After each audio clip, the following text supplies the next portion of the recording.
Actuadores neumáticos lineales.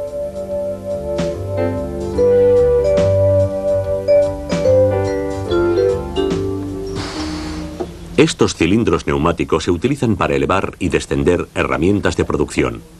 Este es un ejemplo de cómo los actuadores neumáticos convierten la energía neumática en energía mecánica. Para comprender cómo funcionan, vamos a estudiar algunos tipos de actuadores lineales. Este es un modelo transparente de un cilindro. El cilindro lineal es el actuador neumático más frecuentemente utilizado. La energía del aire comprimido se convierte dentro del cilindro en un movimiento lineal. Se dispone de cilindros en una amplia variedad de formas y tamaños. Normalmente se fabrican bajo las siguientes especificaciones: diámetros de 6 a 320 milímetros, carreras de 1 milímetro a 2 metros, fuerzas de 2 a 50.000 newton, velocidad del émbolo de 20 milímetros a 1 metro por segundo. Examinemos ahora cómo funciona un cilindro. Este es un cilindro de simple efecto.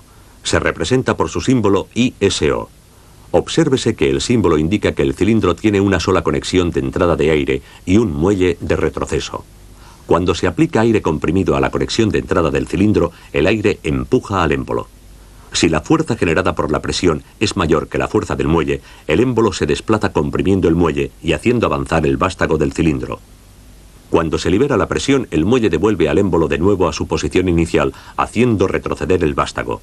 La fuerza del muelle, la presión del aire y la superficie del émbolo determinan la capacidad de trabajo del cilindro.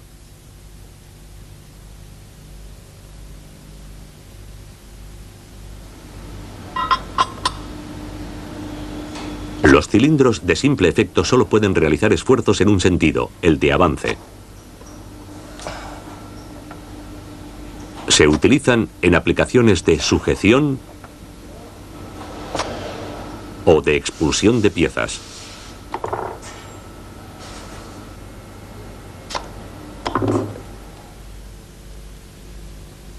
En aplicaciones que requieran esfuerzos en ambos sentidos se utilizan cilindros de doble efecto.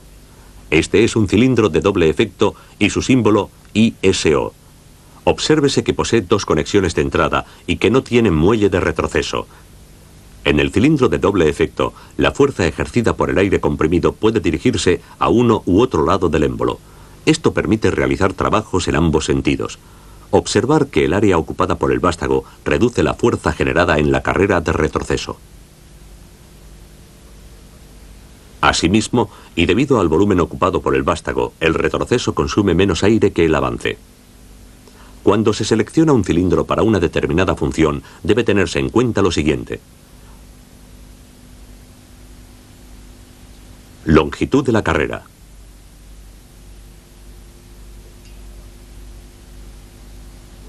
fuerza al avance, fuerza al retroceso y velocidad del ciclo. A continuación examinemos la relación entre la fuerza y la velocidad. En este ejemplo, con cargas iguales, ambos cilindros avanzan a la misma velocidad.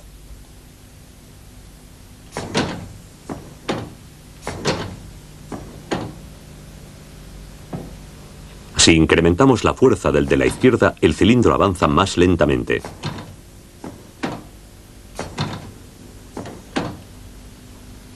Si añadimos más carga, aún avanza más despacio. Por lo tanto, con la misma presión y tamaño de cilindro, al aumentar la carga disminuye la velocidad. Si a un cilindro se le aplica una carga del 75% de su capacidad, la velocidad de avance será la mitad de la que obtendría sin carga. Veamos ahora el efecto de los cambios en la presión. Aquí, un cilindro avanza bajo carga con una presión de 380 kilopascal. Si el peso de la carga se dobla, el cilindro ya no avanzará hasta que la presión se incremente a 600 kilopascal. Esto demuestra que hay una relación directa entre la presión de funcionamiento y la carga.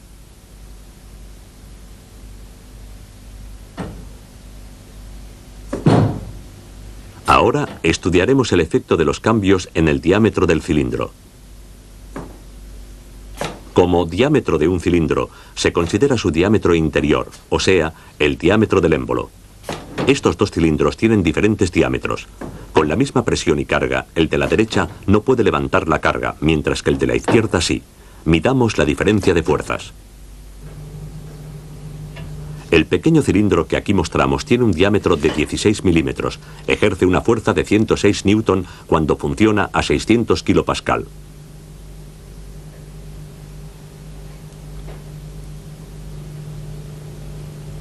Un cilindro con un diámetro de 25 milímetros a la misma presión ejerce una fuerza de 262 newton. Cuando se aplica la misma presión a un cilindro de 32 milímetros, se produce una fuerza de 418 newton. Esta relación se muestra con la fórmula: la fuerza F es igual al área del émbolo A multiplicada por la presión P. El diámetro del émbolo afecta directamente a la fuerza, velocidad y consumo de aire del cilindro. Un diseño eficiente utiliza el cilindro de menor diámetro, adecuado a cada aplicación. En esta máquina se utilizan diferentes tamaños de cilindro según el trabajo a realizar.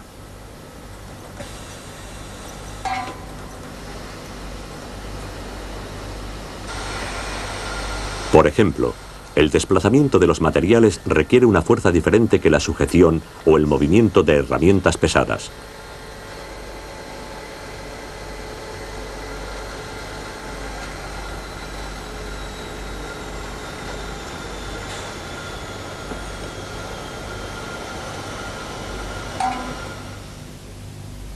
Hay algunas aplicaciones en las que no es admisible que el cilindro vaya a la máxima velocidad al final de su carrera. Estas aplicaciones exigen un cilindro con amortiguación de final de carrera regulable.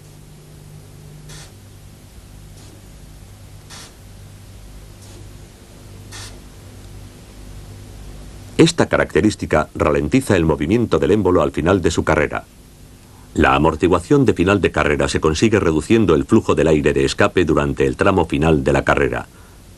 Esto ocasiona una sobrepresión del aire en el cilindro que se opone al desplazamiento del émbolo.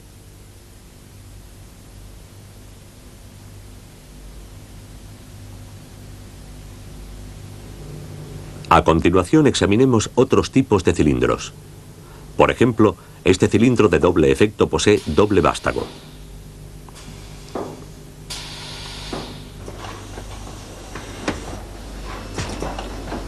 Esta disposición proporciona un desplazamiento lineal más preciso debido al doble apoyo de los cojinetes. Cuando hay cargas desplazadas en el eje del cilindro, el vástago sufre esfuerzos laterales que pueden compensarse con los cilindros de doble vástago. Otra ventaja del cilindro de doble vástago es que el lado no utilizado puede aprovecharse para otras funciones, como la detección de la posición.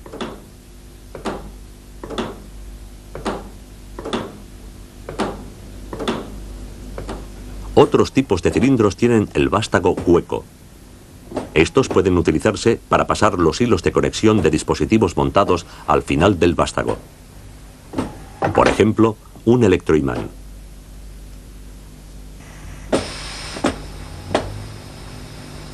O pueden utilizarse como conducto para vacío o líquidos, como el aceite.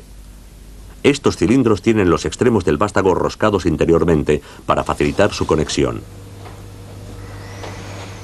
Este cilindro no tiene vástago.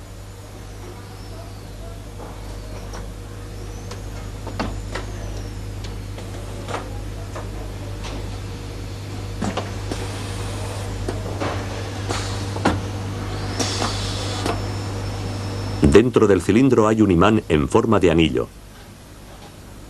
En la parte exterior del cilindro hay una pieza denominada corredera que también contiene un imán. Pueden alcanzar carreras de hasta 10 metros. Utilizando cilindros, también pueden alcanzarse posiciones intermedias.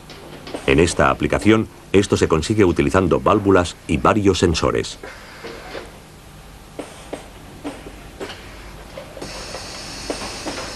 Otra forma de multiposicionado es la que utiliza dos cilindros de doble efecto unidos por sus culatas. Si los cilindros son de carreras diferentes, esta disposición puede alcanzar 4 diferentes posiciones.